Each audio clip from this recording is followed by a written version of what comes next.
Welcome back to చల్ marketing car Bazar. ప్రతి ఒక్కరు మా ఛానల్ని సబ్స్క్రైబ్ చేసుకోండి, లైక్ చేయండి, వీలైనంత వరకు అందరు కూడా షేర్ చేయండి. వీడియో అన్ని వెహికల్స్ కూడా చాలా బాగుంటాయి, పర్ఫెక్ట్ వెహికల్స్ అండి. వెహికల్ కూడా ఎటువంటి ఇష్యూ ఉండదు, డాక్యుమెంట్ పరంగా కూడా అన్నీ క్లియర్ ఉంటాయి. నేను దగ్గరుండి వెహికల్స్ అన్నీ చెక్ చేస్తాం. అన్ని వెహికల్ సంబంధించిన అన్ని పేపర్లు కానీ, ఆ డాక్యుమెంట్స్ కానీ, వెహికల్ పైన కేసులు కానీ, ఆ ఛానల్ కానీ అన్నీ దగ్గరుండి మొత్తం అవి క్లియర్ చేస్తాం.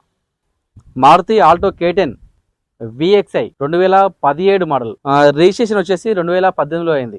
ఇది ఓన్లీ పెట్రోల్ కార్ అండి. జస్ట్ రీడింగ్ వచ్చేసి 68,000 తిరిగింది. రేట్ వచ్చేసరికి కేవలం 2,90,000 చెప్తున్నారు. ఇంకా రేట్ బార్గెనింగ్ ఉంది, డైరెక్ట్ ఓనర్తో మాట్లాడదాం, రేట్ తగ్గుతుంది. ఇంకా ఈ వెహికల్ పైన ఫైనాన్స్ కూడా చేస్తా. దాదాపుగా సిబిల్ ఉంటే మాత్రం 90% కూడా లోన్ చేస్తాం. జస్ట్ 10% డౌన్ పేమెంట్ కట్టాలి అంతే. సిబిల్ లేకపోతే మాత్రం దాదాపుగా 60-70% లోన్ చేస్తా. తొందర వచ్చి తీసుకోవచ్చు. వెహికల్ చిన్న వెహికల్, చాలా బాగుంటుంది. ఆరెంజ్ కలర్ వెహికల్ ఇది.